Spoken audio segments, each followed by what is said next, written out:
எந்த ஒரு தேவனுடைய பிள்ளை உள்ளத்துல வெற்றியை அனுபவிக்கிறானோ, உள்ளத்துல தேவனுடைய வெற்றியை என்ஜாய் பண்றானோ, கண்டிப்பாக அதனுடைய விளைவு வெற்றியாகத்தான். வெளி வாழ்வில் எல்லா சூழ்நிலையிலும் நீங்கள் சமாதானத்தை காண வேண்டும் என்றால் உங்கள் உள் மனதிலே சமாதானம் இருக்க வேண்டும். அருமையான தேவனுடைய பிள்ளைகளே, நீங்கள் சந்தோஷமாக இருப்பது என்பது உங்களுக்கும் பிடிக்குது. உங்களை அழைத்த, உங்களை ரட்சித்த தகப்பனாகிய தேவனுக்கு பிடிக்குது பாருங்க. That is the ultimate purpose of the Lord.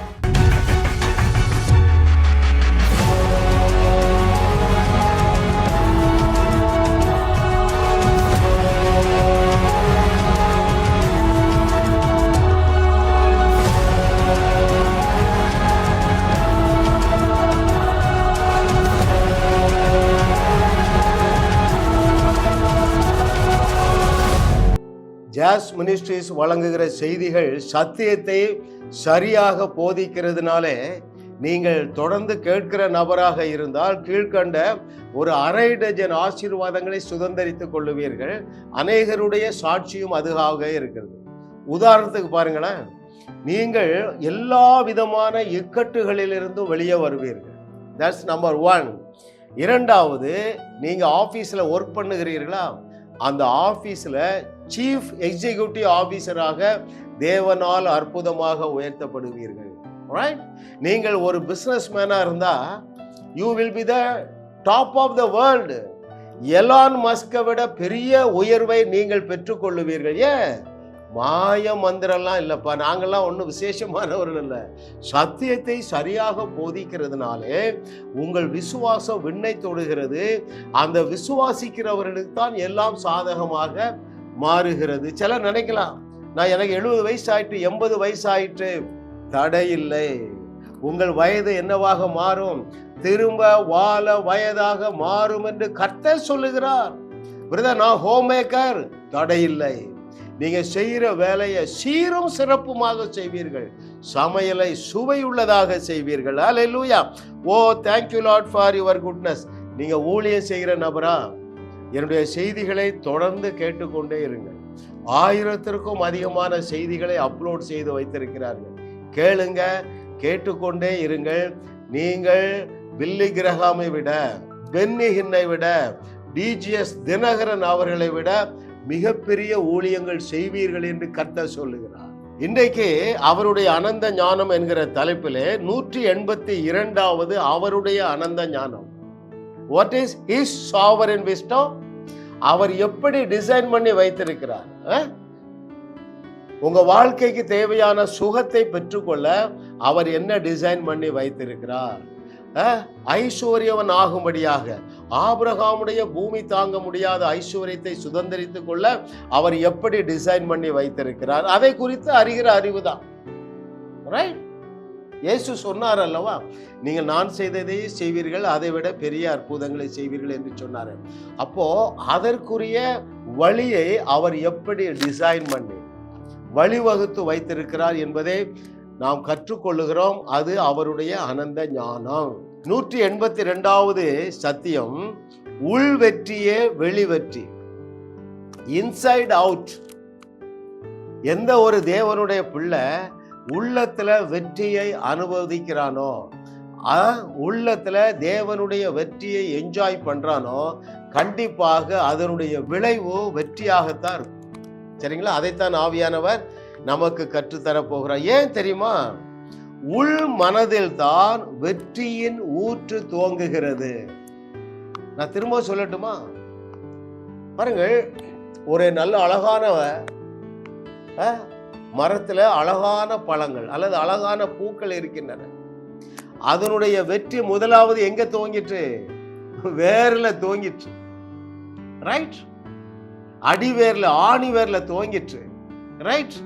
உள்ள வெற்றி, மண்ணுக்கு கீழே வெளியே தெரியாத வெற்றியை எந்த மரங்கள் எல்லாம் சாதிக்கிறதோ அது நிச்சயமாகவே பெரிய அறுவடையை தருவது போல, அந்த வேறு இல்லாத மரங்கள் சின்ன வெயில் வந்தாலே என்ன ஆகும்? வாடி போகும். நாம் வாடுவதற்காக அழைக்கப்படவில்லை, வாழுவதற்காகவும் வையகத்தை வாழ வைப்பதற்காகவும் தேவன் உங்களை என்னோடு இணைத்திருக்கிறார். தேவனுடைய ஆவியானவர் இந்த மிக முக்கியமான சத்தியத்தை சத்திய ஆவியானவர் தாமே நமக்கு தெளிவாக கற்று தருவாராக. பாருங்கள், எலான் மஸ்க் நம்பர் 1 இல்ல அப்படின்னு சொல்றாங்க உலகத்துல. பாருங்கள், அவருக்கு 12 பிள்ளைகளாம். அந்த 12 பிள்ளைகளும் எப்படிதான் வாழணும்னு நினைப்பாரு? தன்னை விட சிறப்பாக வாழ வேண்டும் என்று நினைப்பார்.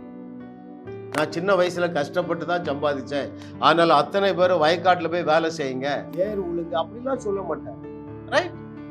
அவருக்கு என்ன இருக்கு? ஐஸ்வர்யம் இருக்கு, அவருக்கு அறிவு இருக்கு. என் பிள்ளைகள் ராஜாவாக ராணியாகத்தான் வாழ வேண்டும் என்று உங்கள் தகப்பனாகிய தேவன் உங்களை குறித்து பெரிய திட்டம் வைத்து இருக்கிறார். அப்போ அந்த மிகப்பெரிய திட்டம், அந்த மிகப்பெரிய வெற்றி, அந்த மிகப்பெரிய ஐஸ்வர்யம், அந்த மிகப்பெரிய சாதனை முதலாவது எங்கே துவங்க வேண்டும் என்றால் உங்களுடைய உள் மனிதனிலே தோன்ற வேண்டும். ரைட்? அதைத்தான் ஆவியானவர் நமக்கு கற்றுத்தர போற. முதலாவது பாருங்களேன், வெளி வாழ்வில் எல்லா சூழ்நிலையிலும் நீங்கள் சமாதானத்தை காண வேண்டும் என்றால் உங்கள் உள் மனதிலே சமாதானம் இருக்க வேண்டும். நான் கண்டிஷன் மாத்திரம் சொல்ல போறது இல்லை, உங்க வியாதியை மாத்திரம் சொல்ல போறது இல்லை, பிரிஸ்கிரிப்ஷனும் கொடுத்துருவேன். ரைட்? ஆகையினால்தான் நம்முடைய செய்திகளை கேட்கிறவர்கள் வியாதியிலிருந்து, வியாகுலத்திலிருந்து, விரக்தியிலிருந்து வெளியே வருகிறார்கள். பாருங்கள், அப்போ தேவனுடைய டிசைன் எப்படி இருக்குன்னா, முதலாவது உங்களுடைய உள்ளத்திலே தேவனுடைய சமாதானத்தை நீங்கள் அனுபவிக்கிறீர்களா? உடனே உங்களுக்கு ஒரு கேள்வி வரும். என்ன கேள்வி வரும்? அது எப்படி ஐயா முடியும்? என் பிள்ளை என்ன செஞ்சிட்டான்? குடிக்கு அடிமையாயிட்டான், அல்லது போதை பொருளுக்கு அடிமையாயிட்டான். என் மனதில் எப்படி சமாதானமா இருக்க முடியும்? அருமையான தேவர்களே, மிக முக்கியமான கேள்வி இது, மிக ஞானமான கேள்வி என்று நீங்க நினைச்சிட்டு இருக்கீங்க. நீங்கள் சத்தியத்தை சரியாக அறிவீர்கள் என்றால் உங்கள் ஆள் மனதிலே தேவ ரக சமாதானத்தை நீங்கள் அனுபவிப்பீர்கள். எதனால தைரியமா சொல்றேன் தெரியுமா? அந்த சமாதானம் எங்கேயோ வேலை செய்யும். ஏனென்றால் அது இயேசு கிறிஸ்து என்ஜாய் பண்ண டிவைன் பீஸ். அவர் சொன்னார் இல்லையா, என்னுடைய சமாதானத்தையே வைத்து விட்டு போகிறேன். அது எப்படிப்பட்ட சமாதானம்? உலகம் தருகிற சமாதானத்தை போல் அல்ல. உலகம் சூழ்நிலையின் அடிப்படையில் தான் சமாதானத்தை தரும். ஆனால் அந்த divine piece which I have been enjoying, நான் அனுபவித்துக் கொண்டிருக்கிற அந்த தேவ சமாதானம் எல்லா சூழ்நிலைகளிலும் உங்கள் இருதயத்திலே சமாதானத்தை காத்துக்கொள்ளும். அது தேவ ரக சமாதானம். ஹல்லேலூயா! அது தேவனோடு உள்ள ரிலேஷன்ஷிப்ல பிறக்கிற சமாதானம். இயேசு கிறிஸ்து இந்த உலகத்தை விட்டு அவர் எங்க இருந்து வந்தாரோ அவருடைய அந்த பரலோகத்துக்கு போகிற வேளை வந்த பொழுது சொல்றாரு, என்னுடைய சமாதானத்தையே உங்களுக்கு வைத்து விட்டு போகிறேன் என்று சொன்னார். அப்போ அந்த character of the divine peace நம்ம சில காரியத்தை தியானிக்கணும் இல்லையா? அது எப்படிப்பட்ட சமாதானம்? நான் சொல்லுகிறேன் பாருங்களேன், ரொம்ப சிம்பிள் டு அண்டர்ஸ்டாண்ட். அங்க என்ன நடக்குது? புயல் அடிக்குது, வெள்ளம், பெரிய காற்று, கப்பலுக்குள்ள தண்ணீர் வந்துட்டுங்க, அவ்வளவு அலசடிப்படுது கப்பல். இயேசு என்ன செஞ்சாருங்க? தலையணை வைத்து நல்லா தூங்கி கொண்டிருந்தார். ஏன்? அவருக்கு தெரியும் ஒன்றும் நம்மை சேதப்படுத்த முடியாது. ரைட்? அப்போ அவராலே அந்த சமாதானத்தை காத்துக்கொள்ள முடிந்தது. உடனே உங்களுக்கு ஒரு கேள்வி வரும், அங்கிள் அவரு ஜீசஸ் காட், நம்மால எப்படி காத்துக்கொள்ள முடியும்? அருமையான தேவர்களே, சிறைச்சாலைக்குள்ளேயே நம்முடைய யோசேப்பு தன்னுடைய சமாதானத்தை காத்து கொண்டானே, நம்முடைய பேதுரு காத்து கொண்டானே, பவுலும் சீலாவும் அந்த சமாதானத்துல இருந்ததுனால தானே நடனம் ஆடி தேவனை துதித்தார்கள். என்னங்க இது? சிறைச்சாலைக்குள்ளேயும் சீறுகிற நெருப்புக்குள்ளேயும் சிங்க கவிக்குள்ளேயும் அவருடைய சமாதானத்தை காத்துக்கொள்ள முடிந்தது என்றால், அருமையான தேவர்களே, 21வது நூற்றாண்டின் தேவர்களே, உங்கள் வாழ்க்கையில நீங்கள் சந்திக்கிற எல்லா விதமான சூழ்நிலைகளிலும் தேவன் உங்களுக்கு தந்திருக்கிற அந்த சமாதானத்தை உங்களாலே என்ஜாய் பண்ண முடியும். அந்த சிறைச்சாலைக்குள்ள பேதுரு என்ஜாய் பண்றான், நல்ல சமாதானமா தூங்குறான். நடந்தது என்ன? தேவ தூதன் வந்து அவருடைய செயினை கட் பண்ணி கதவை திறந்து சூப்பர் நேச்சுரலா அவனை விடுதலை பண்ண தேவனால் முடிந்தது. காரணம், அந்த வேறு சமாதானமாகிய வேறு ஆழமா போயிருந்தது. பவுலும் சீலாவுக்கு அற்புத விடுதலைங்க. ஏன்? அந்த சமாதானத்தை சிறைச்சாலைக்குள்ளேயும் காத்து கொண்டார்கள். ஹல்லேலூயா, ஹல்லேலூயா. என்னுடைய செய்தி கிருபை கிருபை கிருபை. ஒரு 2-3 செய்திகள் கேட்ட அநேகர் சாட்சி சொல்றாங்க. பிரதர், உங்க செய்தி 10 செய்தி கேட்டேன் பிரதர், நான் தூங்கிய 10 வருஷம் ஆச்சு, இப்ப நல்லா தூங்குறேன். ஏன்? அந்த தேவ ரக சமாதானம் தானாகவே உங்களுக்குள்ள வந்து விடுகிறது. அது எங்க இருந்து வருகிறது என்றால் தேவனுடைய வார்த்தையில இருக்கிறது. உங்கள் வாழ்க்கைக்கு தேவையான, இந்த உலகத்திற்கு தேவையானதும் தேவ பக்திக்கு தேவையானதுமான எல்லா ஆசீர்வாதங்களினாலும் தேவன் அவருடைய வார்த்தையை என்ன செஞ்சிருக்காரு? பேக் பண்ணி வச்சிருக்கிறார். அதை நான் அபிஷேகத்தோடும் அனுபவத்தோடும் விசுவாசத்தோடும் கிருபையாக பேசுகிறதுனால அது உங்களுக்கு தேவ ரக சமாதானத்தை எல்லா சூழ்நிலையிலும் தந்து கொண்டு இருக்கிறது. மாற்று கருத்தே கிடையாது. வேற எந்த செய்தியும் கேட்காம கிருபை ஜாஸ் மினிஸ்ட்ரிஸ் வழங்குகிற வாழுவோம் வையகத்தையும் வாழ வைப்போம் என்கிற செய்தியை நான் ஒரு 10 செய்தி கேட்டுட்டையா. அந்த 10 செய்தியை கேட்கும் போது நான் வேற செய்தியை கேட்கல. எனக்கு சமாதானம் கூடவே இல்லை என்று சொல்லி ஒருவருமே சொல்ல முடியாது. அப்படி நீங்கள் யாராவது சொல்ல முடிந்தால் என்னை நீங்கள் அழைக்கலாம். 1111 இஸ் மை பர்சனல் நம்பர். அருமையான தேவர்களே, நான் ஏன் இதை அடித்து சொல்லுகிறேன் என்றால் உங்களுடைய இருதயமாகிய அந்த நல்ல பொக்கிஷ சாலைக்குள்ள சமாதானத்தை என்னால் கொண்டு வர முடிகிறது என்றால் அந்த சமாதானம் ஏன் உங்களுக்கு தேவை என்றால் அந்த சமாதானம் வேறுதான் உங்க குடும்பத்தில் சமாதானத்தை கொண்டு வரும். ரைட்? கணவன் மனைவிக்குள்ள அன்பை கொண்டு வரும். நான் தைரியமா கேட்பேன். கிருபை பாருங்க, நான் ஒரு 5 ஆண்டுகளாக பல ஜூம் மீட்டிங்ல கேட்டிருக்கேன். இந்த செய்திகளை கேட்ட பிறகு கணவன் மனைவி உறவிலே சமாதானம் பெருகி இருக்கிறதா இல்லையா என்று கேட்டால் எல்லாரும் சொல்லுவாங்க, ஐயா நானும் என் கணவனும் நல்லாக இப்பொழுது அன்பாக இருக்கிறோம். ஏன்? ஃபர்ஸ்ட் அந்த ஈகோ போயிடும். நீ பெரியவனா நான் பெரியவனா. ஏன்? இந்த சமாதான வல்லமை, அந்த சமாதானத்தை குடும்பத்திலே கொண்டு வரக்கூடிய சக்தி மிக்கதாக இருக்கிறது. அது கர்த்தராலே ஆயிற்று. நம்முடைய கண்களுக்கு ஆச்சரியமாக இருக்கிறது. கர்த்தர் தாமே இதை குறித்து இன்னும் கூடுதல் வெளிச்சத்தை நமக்கு தந்திருவாராக. இன்றைய தலைப்பு என்ன? உள் வெற்றியே வெளி வெற்றி. அப்போ முதலாவது வெற்றி, நீங்கள் உங்கள் கவலையிலிருந்து துக்கத்திலிருந்து வெளியே வந்து தேவ ரக சமாதானத்தை என்ஜாய் பண்ணுவீங்க. இரண்டாவது, உள்ளே நடக்கிற காரியம் என்ன தெரியுமா? அதையும் இயேசு கிறிஸ்து சொன்னார். என்னுடைய சந்தோஷத்தையே உங்களுக்கு தருகிறேன். யோவான் எழுதின சுவிசேஷத்துல 3 இடத்துல சொல்லுகிறார். நான் 3 வாசித்து காட்ட போகிறேன். பாருங்கள், ஜான்ஸ் காஸ்பல், யோவான் எழுதின சுவிசேஷத்துல 15வது அதிகாரத்துல சொல்றாரு, 16வது அதிகாரத்துல சொல்றாரு, 17வது அதிகாரத்துல சொல்லுகிறார். என்ன சொல்லுகிறார்? அங்கே யோவான் 15:11 15:11 of the book of John's gospel, என்னுடைய சந்தோஷம் உங்களில் நிலைத்து இருக்கும்படிக்கும், உங்கள் சந்தோஷம் நிறைவா இருக்கும்படிக்கும் இவைகளை உங்களுக்கு சொன்னேன். The ultimate purpose of God. ஐயா, தேவனுடைய அந்த அல்டிமேட்டம் அப்படின்னா என்ன சொல்றது? கல்மினேஷன், டாப் டிசைர் என்ன தெரியுமா? தேவரக சமாதானத்தை மாத்திரமல்ல, தேவரக குதூகலத்தையும் நாம் அனுபவிக்க வேண்டுமா?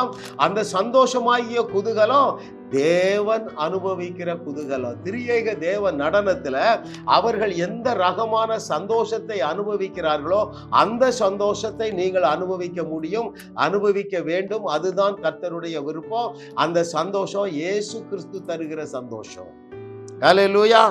அவருடைய விருப்பத்தை பாருங்க. என்னுடைய சந்தோஷம் உங்களில் நிலைத்திருக்கணும்ப்பா, அப்புறம் நிறைவா இருக்கணுமா? எத்தனை பேர் புரியுதுங்க? இன்னும் 16வது அதிகாரத்துல நான் உங்களுக்கு வாசிக்கிறேன், வசனம் 24. இதுவரைக்கும் நீங்கள் என் நாமத்தினாலே ஒன்றும் கேட்கவில்லை, கேளுங்கள், அப்பொழுது உங்கள் சந்தோஷம் நிறைவாயிருக்கும்படி பெற்றுக் கொள்ளுவீர்கள். 3வது பாருங்கள், 17வது அதிகாரம் 13வது வசனத்திலே, இப்பொழுது நான் உம்மிடத்திற்கு உம்மிடத்திற்கு வருகிறேன், அவர்கள் என் சந்தோஷத்தை நிறைவாய் அடையும்படி. ஐயா, உங்களை அழைத்த தகப்பனாகிய தேவனுடைய விருப்பத்தை புரிந்து கொள்ளுகிறீர்களா? ஏன் இதை தேவனுடைய ஆவியானவர் இன்னைக்கு நமக்கு விளக்குகிறார் தெரியுமா? இந்த சந்தோஷம் உங்களுடைய ஆழமான மனதிலே தோன்ற வேண்டும். அப்பொழுதுதான் வெளியே வாழ்க்கையிலே நீங்கள் சந்தோஷத்தை அனுபவிக்க முடியும். பாருங்க, இன்னைக்கு உலகத்துல மனிதர்கள் பலவிதமான முயற்சிகளை ஏறெடுக்கிறார் இல்லையா? எல்லாருக்கும் என்ன வேணும்? சுகம் வேணும். பெரிய பெரிய ஹாஸ்பிட்டல்லாம் வருது. சுகமா இருந்தாதான் சந்தோஷமா இருக்கு. ரெண்டாவது என்ன வேணும்? பணம் வேணும். ஏன்? அதுவும் சந்தோஷமாக இருக்கதான். அதுக்கப்புறம் சாட்டிஸ்பாக்சன் வேணும். ஏதோ ஒரு சாதனை செய்து அல்லது ஆராய்ச்சி செய்து ஏதாவது சாதித்தால் ஒரு திருப்தி, அதுவும் எதற்காக தான்? சந்தோஷமா இருக்குதா. இன்னும் சிம்பிளா சொல்ல போனா, பிராக்டிக்கலா சொல்ல போனா, அருமையான தேவனுடைய பிள்ளைகளே, நீங்கள் சந்தோஷமாக இருப்பது என்பது உங்களுக்கும் பிடிக்குது. உங்களை அழைத்த, உங்களை ரட்சித்த தகப்பனாகிய தேவனுக்கு பிடிக்குது. பாருங்க, that is the ultimate purpose of the Lord. Hallelujah. அப்ப எல்லா விதமான முயற்சிகளும் நாம் சந்தோஷமான வாழ்க்கை வாழ வேண்டும் என்பதற்காக தான். அப்ப இந்த சந்தோஷத்திற்கும் அஸ்திவாரம் எது தெரியுமா? வேறு உள்மனது. உங்களுடைய உள் மனதிலே, ஆழ் மனதிலே அந்த தேவ ரக சந்தோஷத்தை நீங்கள் அனுபவிக்க தவறுவீர்கள் என்றால் வெளியே வந்து நீங்க சந்தோஷமாக வாழவே முடியாது. That is the design of the Lord. அது அவருடைய அனந்த ஞானம். பாருங்க. ஹல்லேலூயா. Thank you Lord for your goodness. What a loving daddy இல்ல? ஓ thank you master. அப்ப மூன்றாவதாக பாருங்கள், வெளியே நீங்கள் வெற்றியை சுதந்தரிப்பதற்கு முன்பதாக உள்ள வெற்றியை நீங்கள் சுதந்தரிக்க வேண்டும். ஹல்லேலூயா. பல சான்றுகள் உள்ளன வேதத்துல. அருமையான தேவர்களே, சிலருக்கு அதிலே ஒரு சந்தேகம் வருது. என்ன சந்தேகம் தெரியுமா? Am I called to be a victorious man? எனக்கு வெற்றி ஒன்றுதான் தலையெழுத்தா, அல்லது வெற்றியும் தோல்வியும் உண்டா, அல்லது எப்பவுமே தோல்வியில தான் இருக்கணுமா? என்னுடைய அண்டர்ஸ்டாண்டிங் படி நல்ல தேவனுடைய பிள்ளைகளும் மேபி மோர் தென் 70% கர்த்தர் நல்லவர் என்றே ருசி பார்க்கல. நிறைய பேர் தெரியும், ஆமையா நீங்க கரெக்டா சொல்றீங்கன்னு என்கிட்ட சொல்றீங்கல்ல. இன்றைக்கு அதுக்கு ஒரு முற்றுப்புள்ளி. இன்றைக்கு உங்களுடைய உள் மனதுல நான் ஒரு வெற்றியை கட்டவிழ்க்க போகிறேன். That's very important. That's very important. ஐயா, அந்த சமாதானத்தையும் அந்த சந்தோஷத்தையும் அந்த வெற்றியையும் தேவன் தன்னுடைய வார்த்தைக்குள்ளதான் வச்சிருக்கிறாரு. ஆகையினாலதான் நான் வார்த்தையை விட்டு வெளியே சொல்லுவதில்லை. ஒரு உதாரணம் சொல்றேன் பாருங்களேன். தாவீதை எடுத்துக்கிடுவோமா, யோனத்தானை எடுத்துக்கிடுவோமா, பவுலை எடுத்துக்கிடுவோமா? தாவீதை முதப்பார். ராட்சதன் வந்து நிற்கிறான். 40 நாட்கள் ஒரு சேனையே பயந்து போய் இருக்கிறது. ஒரு 13 வயது நிறைந்த ஒரு இளைஞன், ஒரு ஆட்டு இடையன், யுத்தம் செய்து பழக்கப்படாதவன் ஒரு ராட்சதனுக்கு முன்னால நிற்காங்க. அவன் முதலிலேயே வெற்றியை கண்டுவிட்டான். உங்களுக்கு புரியுது பாருங்க, எப்படி வெற்றியை கண்டுட்டான்? எப்பா இன்றைக்கு உன் தலையை எடுப்பேன்னு பேசுற. ஏன்? வெற்றி அவனுக்கு டிசைட் ஆயிற்று. அவனே தீர்மானித்து கொண்டான். That's very important. அந்த வெற்றியை டிசைட் பண்ணதுங்க பரலோகம் இல்லைங்க, இவன் தான் டிசைட் பண்ணான். அதற்கு சில காரணங்கள் இருக்கின்றன. அதை நான் வாசிக்கட்டுமா? இதைத்தான் இயேசு கிறிஸ்து யோவான் 8:32 சொல்றாரு. சத்தியத்தையும் அறிவீர்கள், சத்தியம் உங்களை விடுதலையாக்கும். எதிலிருந்து? பயத்திலிருந்து, தோல்வியிலிருந்து, கவலையிலிருந்து. இவன் கவலைப்படவே இல்லைங்க, தோல்வி அடையவே இல்லைங்க, சோர்ந்து போகவே இல்லைங்க, பயப்படவே இல்லைங்க. ஏன்? சத்தியத்தை அறிஞ்சிருந்தான். எந்த சத்தியத்தை? அவன் என்ன பேசினான் பாருங்கள்.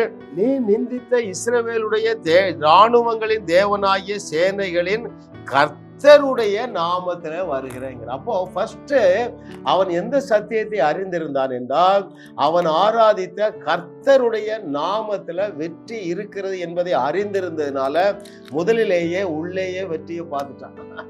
ஏனென்றால் அவன் தரிசித்து நடக்கிறவன் அல்ல, விசுவாசித்து நடக்கிறவன். அந்த விசுவாசத்தை கொடுத்தது எது தெரியுமா? 47வது வசனத்திலே, கர்த்தர் பட்டயத்தினாலும் ஈட்டினாலும் ரட்சிக்கிறவர் அல்ல என்று இந்த பாருங்க, இதுக்கு வெப்பனே வேண்டியது இல்லைங்கிறான். இன்னும் அவனுக்கு இருந்த அறிவை பாருங்கள். யுத்தம் கர்த்தருடையது, அதாவது வெற்றி கர்த்தருடையது. ஆகையினால் வெற்றியை முதலிலேயே அவன் என்ஜாய் பண்ணி என்ன சொல்லுகிறான் பாருங்கள். இன்றைய தினம் கர்த்தர் உன்னை என் கையில் ஒப்பு கொடுப்பார். நான் உன்னை கொன்று உன் தலையை உன்னை விட்டு வாங்கி பெலிஸ்தருடைய பாளையத்தின் பிணங்களை இன்றைய தினம் ஆகாயத்து பறவைகளுக்கும் பூமியின் காட்டு மிருகங்களுக்கும் கொடுப்பேன். அதனால் இஸ்ரவேலில் தேவன் ஒருவர் உண்டென்று பூலோகத்தார் எல்லாரும் அறிந்து கொள்வார்கள். ஹல்லேலூயா. பாப்பா பாப்பா பாருங்க, இந்த வெற்றியை அவன் கொண்டாடுறாங்க. யுத்தம் துவங்கவே இல்லை, உள்மனதிலே வெற்றியை பெற்றுக்கொண்டான். ஹல்லேலூயா. நம்முடைய செய்திகளை தொடர்ந்து கேட்கிற அநேகர் பலர் வியாதியிலிருந்து வெளியே வந்திருக்கிறார்கள், கடன் தொல்லையிலிருந்து வெளியே வந்திருக்கிறார்கள், பிரிந்து போன குடும்பங்கள் ஒன்றாக சேர்ந்திருக்கின்றன. ரைட், சூப்பர் நேச்சுரல் ப்ரொமோஷனை பெற்றிருக்காங்க. ஏன்? என்னுடைய செய்திகள் அவர்களுக்கு அவருடைய உள்ளத்துல முதலாவது வெற்றியை கொடுத்து விடுகிறது. ஏன்? ஆமா, தப்பவே முடியாது, ஆபிரகாமுடைய ஆசீர்வாதம் எனக்கு தான் என்று அவருடைய மனம் அதை ஏற்றுக்கொள்ளுகிறது. ஏன்? நான் ப்ரூவ் பண்றேன். இப்ப இந்த வார்த்தையின்படி நீ கோடீஸ்வரனாக தான் வாழ முடியும். இந்த வார்த்தையின்படி இந்த கேன்சர் வியாதியிலிருந்து நீ விடுதலை பெறுவாய். இந்த வார்த்தையின்படி இயேசு கிறிஸ்துவை போல நீ அற்புதம் செய்வாய்.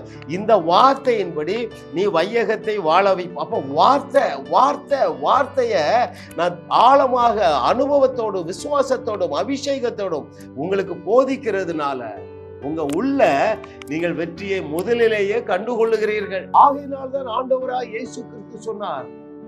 வாசிக்கட்டுமா? அதை யோவான் 7வது அதிகாரம் 38வது வசனம் நான் உங்களுக்கு வாசிக்கிறேன். The book of John's Gospel chapter 7 verse 38. வேத வாக்கியம் சொல்லுகிறபடி என்னிடத்தில் விசுவாசமாய் இருக்கிறவன் எவனோ அவன் உள்ளத்திலிருந்து ஜீவ தண்ணீருள்ள நதிகள் ஓடும். எங்க இருந்து ஓடும்? உள்ளத்திலிருந்து. From your belly வெற்றி ஓடும், சமாதானம் ஓடும், சந்தோஷ நதி ஓடும். That is the design of the spirit of the Lord. ஐயா பரிசுத்த ஆவியானவர் வாசம் பண்ணுகிறாரு. அவர் ஜீவ நதியாக, அதாவது மற்றவருடைய பிரச்சனைகளை தீர்த்து வைக்கக்கூடிய ஆசீர்வாதமாக உன்னிடத்திலிருந்து வெளியே வருவார். அப்ப எங்க beginning?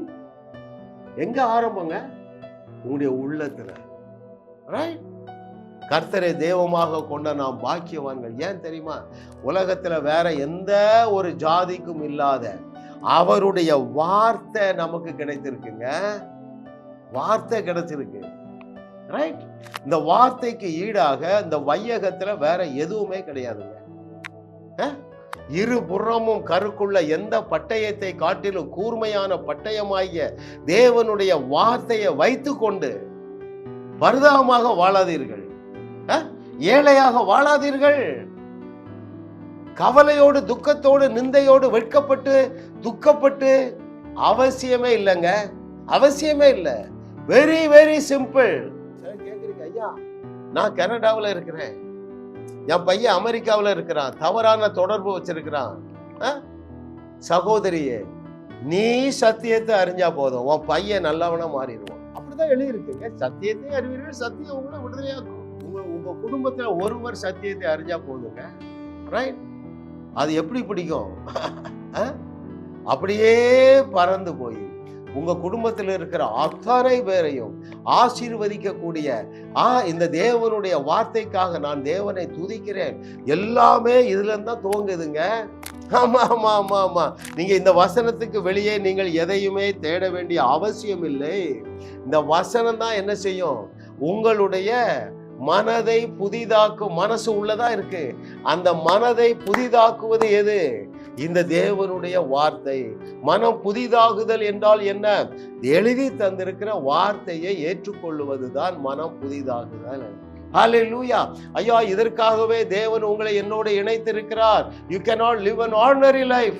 You shall live a successful life. வெற்றி வாழ்க்கை வாழ, சமாதானம் நிறைந்த வாழ்க்கை வாழ, சந்தோஷம் நிறைந்த வாழ்க்கை வாழ தேவன் உங்களை என்னோடு இணைத்து இருக்கிறார். தொடர்ந்து எங்களுடைய செய்திகளை நீங்க கேட்ட போதுங்க, என்னை நேரில் நீங்க பார்க்க வேண்டிய அவசியம் இல்லை. நீங்களும் வாழுவீர்கள், உங்கள் குடும்பத்திலே ஒவ்வொருவரும் வாழுவார்கள். மாத்திரமல்ல, உங்களை கொண்டு தேவன் இந்த வையகத்தை வாழ வைக்க மிகப்பெரிய திட்டங்களை வைத்திருக்கிறார். அதை நீங்கள் அறிந்து புரிந்து ஏற்றுக்கொள்ளுவீர்கள், ஏற்றமிகு வாழ்க்கை வாழுவீர்கள் என்று உங்களை பார்த்து உங்கள் கர்த்தராகிய தேவன் கூறுகிறார். ஜாஸ் மினிஸ்ட்ரி செய்திகள் மூலமாக நீங்கள் ஆசீர்வதிக்கப்பட்டிருக்கிறீர்கள். நீங்கள் இந்த ஊழியத்தோடு கைகோர்க்கும்படியாக உங்களை அழைக்கிறோம். நீங்கள் காணிக்கை விதைக்கக்கூடிய நல்ல நிலமாக ஜாஸ் மினிஸ்ட்ரிஸ் இருக்கிறது. விசுவாசத்தோடு உற்சாகமாக பெருக விதையுங்கள். தேவன் உங்களை 1000 மடங்கு பெருக செய்வார். வாரந்தோறும் சென்னை முகப்பேரில் நடைபெறும் கிங்ஸ் அண்ட் குயின்ஸ் அசம்பிளி ஞாயிறு ஆராதனைக்கு அன்புடன் அழைக்கிறோம்.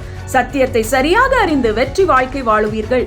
சென்னையில் உள்ள உங்கள் நண்பர்கள் உறவினர்களையும் 3 மாதங்கள் தொடர்ந்து வரும்படியாக உற்சாகப்படுத்துங்கள்.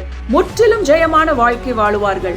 உங்களையும் வாழ வைத்து உங்கள் மூலம் உலகத்தையும் வாழ வைக்கவே தேவன் எங்களை கிருபையாக அழைத்துள்ளார். விடுதலை பெறவும் சுகத்தை அனுபவிக்கவும் தொலைபேசியில் எங்களோடு தொடர்பு கொள்ளுங்கள். ஜாஸ் மினிஸ்ட்ரீஸ் யூடியூப் சேனலில் தொடர்ந்து செய்திகளை கேளுங்கள்.